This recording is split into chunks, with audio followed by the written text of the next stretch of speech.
वो सब कुछ सूख गए। अब क्या बचा? सिर्फ हाड़, हड्डियां। हड्डियां पूरी एक एक आप गिन सकती हैं। जैसे कभी कभी कोई बच्चा कुपोषण का शिकार हो जाता तो उसकी हड्डियां गिन लेते हैं ना, बिल्कुल वो तो फिर भी ठीक होता है। उनकी दशा, उनकी स्थिति उससे भी बुरी हो गई तप करते करते, उससे भी बुरी हो गई, लेकिन फिर भी तप छोड़ नहीं रहे। सर्वज्ञ सुगतो बुद्धो धर्मराजस्तथागतः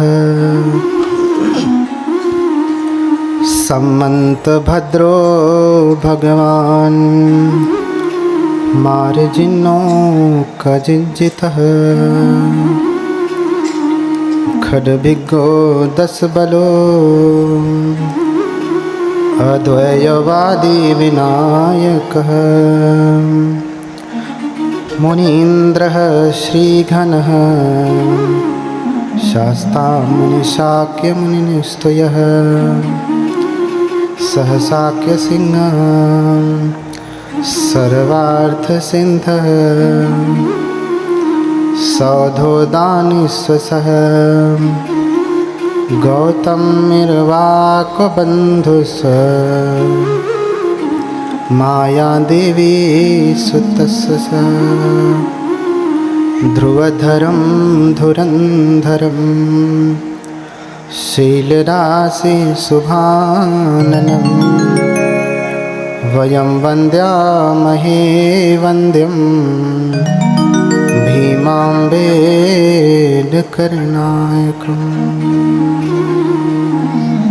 साधु साधु साधु।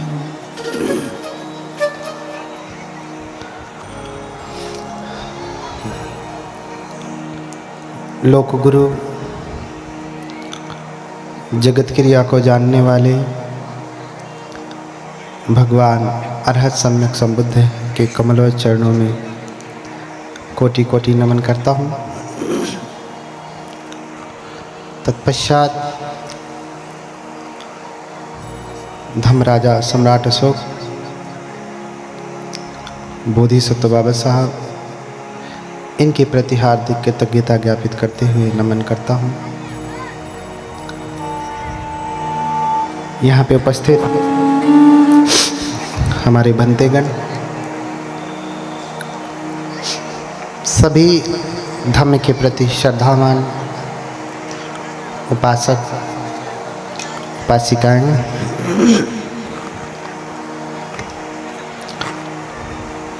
आप सभी लोगों के प्रति हार्दिक मंगल मैत्री करते हुए मंगल कामना करता हूँ। हर दिन जगह ज़्यादा होती फिर भी ऐसे ही बैठते हैं कि गर्मी लगे खूब। थोड़ा सा पीछे सरका जा सकता है, जगह तो बहुत है।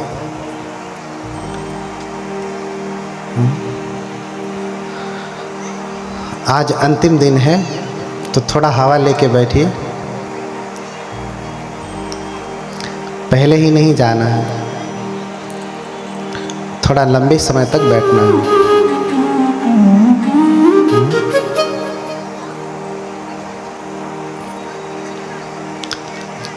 कल की कथा में सुना कि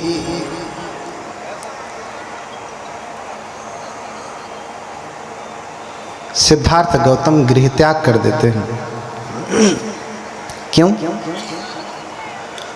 क्योंकि जीवन के अनित्य को देखते हैं, इसलिए गृह त्याग कर देते हैं। बूढ़ा व्यक्ति, बीमार व्यक्ति, मृत व्यक्ति और फिर प्रवज्जित, इनको देख करके घर छोड़ते हैं।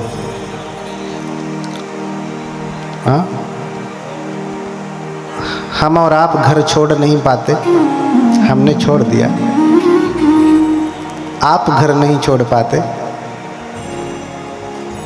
क्यों?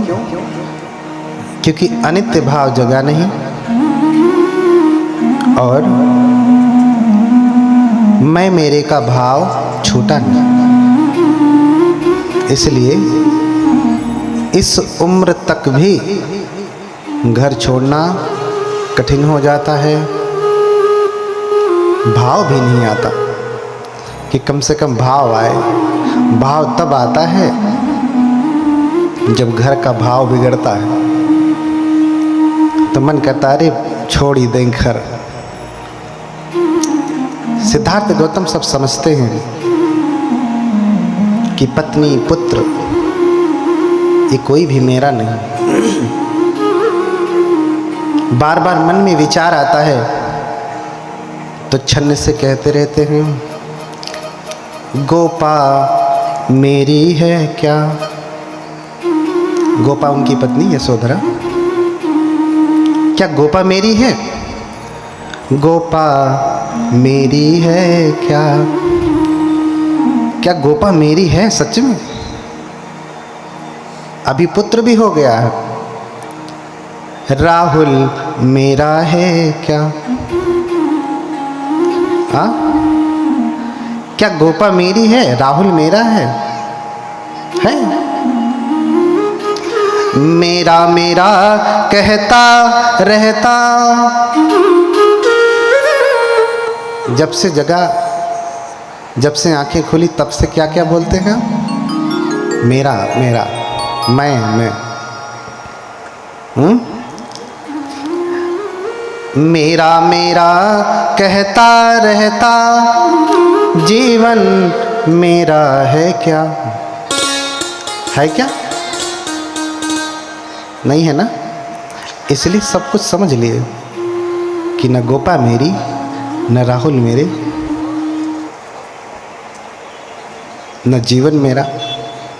और जब ज्ञान प्राप्त किए तो उन्होंने कहा भी कि पुत्र मथि धन मथि इति बालो विहन्यति, अताहि यतनो नथि कुतो पुता कुतो धन। मेरा पुत्र मेरा धन मेरे आंति बंधु पति पत्नी भाई बंधु सब मेरे, लेकिन कोई मेरा नहीं। इतना तक कहते कि अताहि यतनो नथि, मेरा शरीर मेरा नहीं है क्या? नहीं। जैसे उस दिन मैंने बताया ना, आपका शरीर है तो आप कह दीजिए एवं में रूपं हो, तो मेरा रूप ऐसा हो जाए खूब सुंदर, हीरो जैसा हीरोइन जैसा। नहीं होता, क्योंकि मेरा तो मेरा कोई नहीं है। इसलिए घर छोड़ दिया और जाकर के तप करने लगे। गुरु ढूंढते हैं पहले तप के लिए। अलार कलाम उद्दक रामपुत्र, इन सारे गुरुओं के पास वो बहुत प्रकार की विद्याएं सीखते, तप करते,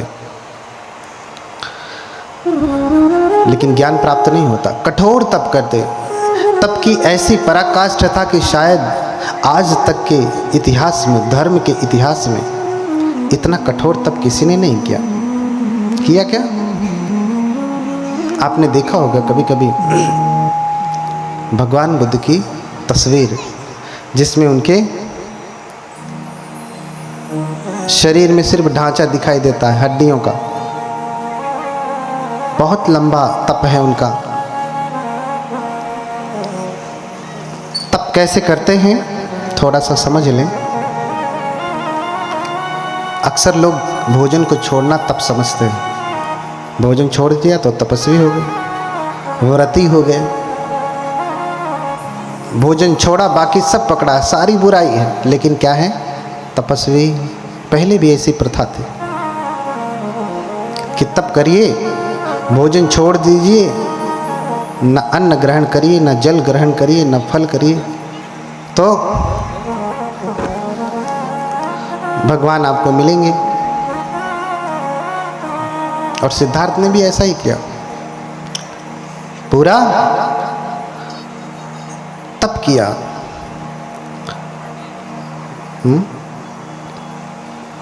6 वर्ष तक तप किया। और तप की प्रक्रिया क्या है, कैसे कैसे तप करते हैं, तो वर्णन मिलता है। विनीत विक्रम जी ने बड़ा सुंदर वर्णन किया है। कैसे तप करते? चक्र प्रथम महले ही हारा, रात दिवस मह कहीं बारा। कैसे तप करते? रात दिन में एक बार भोजन ग्रहण करते। चक्र अपर मह दुई दिन माही, एक ही बार तपोधर खाही। पहले रात दिन में एक बार भोजन करते, बहुत दिन तक किया। अब जो कोई मिला नहीं, कोई प्रकट नहीं हुआ, कोई भगवान, कोई देवता, कोई और अलौकिक शक्ति, तो सोचा कि शायद तपश्चर्या अभी कठोर नहीं तो और कठोर करता हूँ। तो रात दिन में एक करते थे, तो अब 2 दिन में एक बार करने लगे। रात दिन यानी 24 घंटे में एक बार। इसका ठीक करो भैया। हाँ, फिर 2 दिन में एक बार करने लगे, और फिर 3 4 पुनि 6 दिन बीते, ले ही आहार उदर अतिरिते। 2 दिन के बाद फिर 3 दिन में एक बार, फिर 4 दिन में एक बार, फिर 5 दिन में एक बार, फिर 6 दिन में एक बार। तपश्चर्या बढ़ाते गए, इतनी कठोर तपश्चर्या करने लगे कि आज तक किसी ने ऐसा नहीं किया। 3 4 पुनि 6 दिन बीते, ले ही आहार उदर अतिरिते। 6 दिन में एक बार करने लगे, और फिर अन्न भी छोड़ दिया, भोजन करना ही बंद कर दिया। 6 दिन मानी 1 सप्ताह, 7 दिन 8 दिन, फिर बंद कर दिया। लगा कि अभी भी तप शायद कठोर नहीं है, इससे भी कठोर करूँगा तो कोई अलौकिक शक्ति प्रकट होगी, मुझे बुद्ध बना देगी, मुझे ज्ञान दे देगी। हाँ, अन्नाहार अवध करी पारा, फलाहार व्रत उडकट धारा। अन्न को छोड़ दिया, फिर फल खा करके रहने लगे। और कितना फल खाते थे? 5-10 दर्जन केला, 10-12 किलो सेब, इतना। जैसे आप लोग व्रत रहते हैं तो खूब फल चलता है, अन्न नहीं मिला तो कम से कम 2-4 दर्जन केला ही खा लिया, और फिर भर परात सेब खा लिया, हो गया व्रत। लेकिन वो कितना खाते? कछ दिन आम तो कछ दिन छेही, नित एक फल ले ही न दोई। कभी आम, कभी केला, कभी आम, कभी केला। रोज एक ही फल लेते थे, 2 नहीं लेते थे। आम लिया तो एक आम, केला लिया तो एक केला, पूरा दर्जन भर, पूरा परात भर, इतना नहीं, थोड़ा सा ही। कछ दिन आम तो कछ दिन छेही, नित एक फल ले ही न दोई। उसको भी फिर छोड़ दिया, लगा कि ये भी ज़्यादा हो रहा है, इससे भी कम खाऊंगा तो शायद कोई शक्ति प्रकट हो जाए। तो फिर क्या करने लगे? प्रतिदिन एक ही चनक चबाई। क्या करने लगे? एक चना चबा के रहने लगे। कितना? एक चना। एक चना तो खाने के बाद यहाँ तक पूरा हो जाता है ना, लेकिन इतना कठोर तप किया। एक चना खा के एक दिन रह रहे, आप रह लेंगे ना? और वो भी बड़ा लगने लगा उनको। तो नित एक तिल खाही बहोरी, लखही न आन असन मुख मोरी। एक तिल खा करके रहने लगे। कितना कठोर था। मैं बहुत छोटे में बता रहा हूँ, शॉर्ट करके बता रहा हूँ तपश्चर्या, क्योंकि आज ही है। हाँ, एक तिल खा के रहने लगे। अब बताइए, अब जब देखा कि ये भी शायद ज़्यादा है, तो फिर पानी पी करके रहने लगे।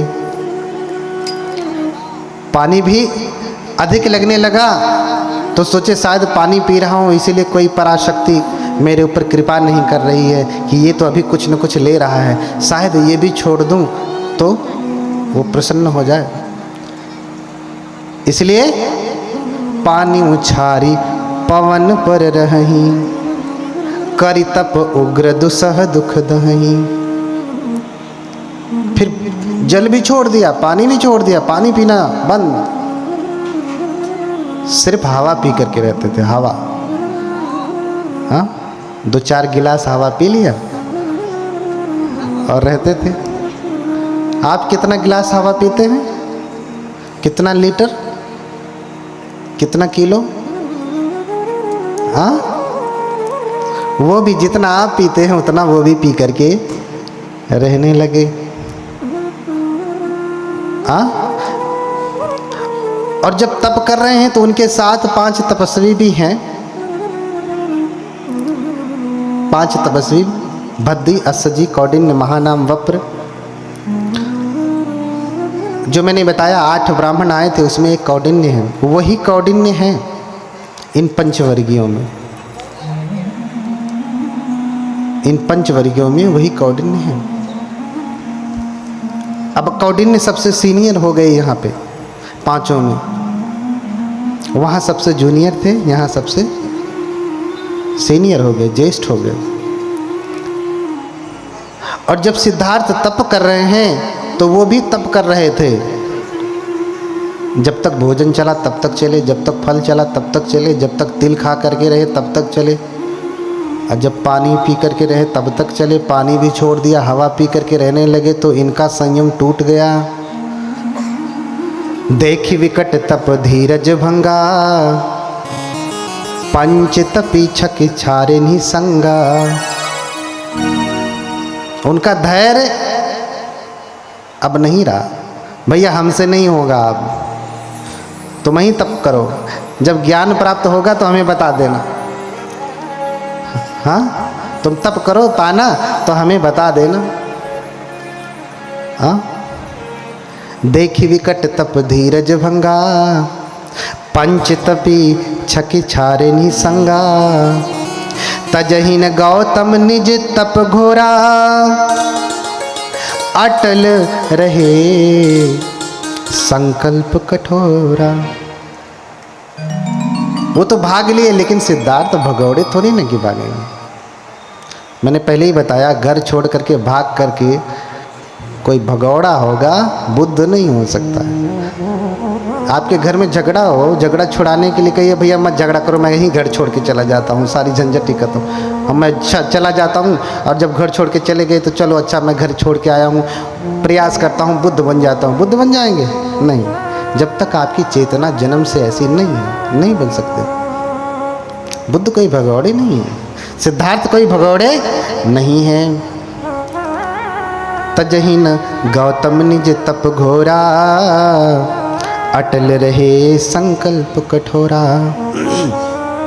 अपने संकल्प पर अटल रहे कि नहीं, चाहे कुछ हो जाए, चाहे कुछ हो जाए मैं तब छोड़ूंगा नहीं। और शरीर इतना सूख गया, इतना सूख गया, ये क्रिया करते करते करते 6वां वर्ष चलने लगा। 6वां, 5 वर्ष बीत गए, 6वां वर्ष चल रहा है।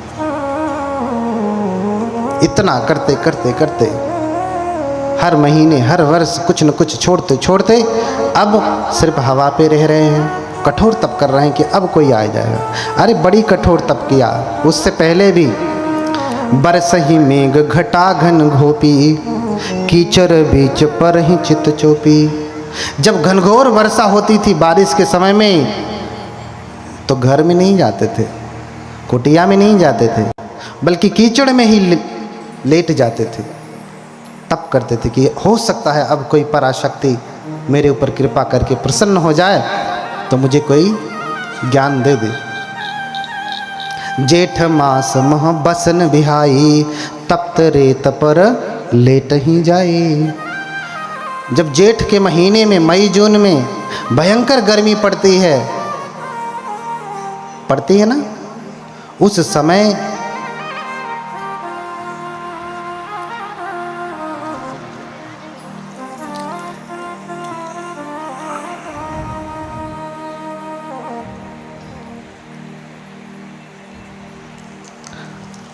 तो जब गर्मी का समय था, भयंकर गर्मी, उस भयंकर गर्मी में भयंकर तप रही रेत पे जाकर के लेटते थे कि शरीर जब तपेगा तो हो सकता है कोई प्रसन्न हो जाए। लेकिन कोई प्रसन्न नहीं हुआ। बड़ी लंबी तपस्या, बड़ी लंबी तपस्या, लेकिन कोई प्रकट नहीं हुआ।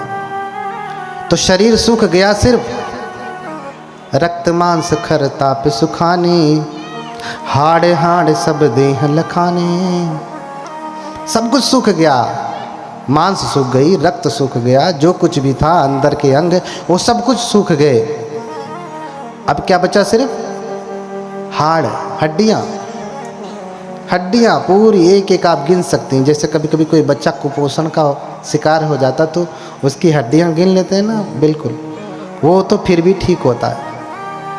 उनकी दशा, उनकी स्थिति उससे भी बुरी हो गई तप करते करते, उससे भी बुरी हो गई, लेकिन फिर भी तप छोड़ नहीं रहे, फिर भी तप नहीं छोड़ रहे हैं। एक दिन जाते हैं निरंजना नदी में स्नान करने के लिए और सोचते हैं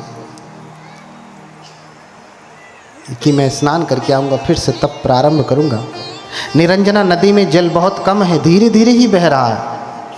तो जैसे जल के ऊपर कोई पत्ती गिर जाए तो बहाव तेज हो या धीमा हो, पत्ती गिर गई तो पत्ती भी धीरे धीरे बहने लगती है। ये जैसे ही नदी में उतरते हैं, शरीर तो इनका क्या हो गया है? कंकाल, शरीर में शक्ति नहीं है। जैसे ही उतरते हैं, धीरे धीरे पानी के बहाव को भी रोक करके बाहर नहीं निकल पा रहे थे, बहते जा रहे थे जैसे कोई पत्ता पानी के ऊपर बहता हो। बहते बहते कहीं किनारे पर किसी वृक्ष की टहनी लटकी हुई थी जल के अंदर, उस टहनी को पकड़ लेते हैं और फिर बाहर निकलते हैं। एक वृक्ष के नीचे ओट लगा करके ऐसे बैठते हैं, टेक लगा करके, और फिर सोचने लगते हैं कि इस प्रकार से तो मेरा शरीर नष्ट हो जाएगा, मैं मर जाऊंगा और फिर मुझे ज्ञान तो प्राप्त होगा नहीं। उसी समय सुजाता नाम की एक ग्वाला की लड़की है, आज की भाषा में कहे तो जो यादव वर्ग है ना, ग्वाला है, जो ग्वाला की लड़की है, उसने मनौती मांगी थी। जिस पेड़ के नीचे वो बैठे हैं उसी पेड़ के नीचे मनौती मांगी थी कि विवाह के बाद पहली बार में अगर मुझे बेटा पैदा हुआ तो मैं सोने के कटोरे में खीर चढ़ाऊंगी। हे वृक्ष देवता, मेरी मनोकामना पूरी करें। संयोग रहा, मनौती पूरी हुई और अपनी दासी को भेजती कि जा देख, जिस पेड़ के नीचे मैंने मनौती मांगा था वो पेड़ है कि नहीं, अगर है तो साफ सुथरा कर देना,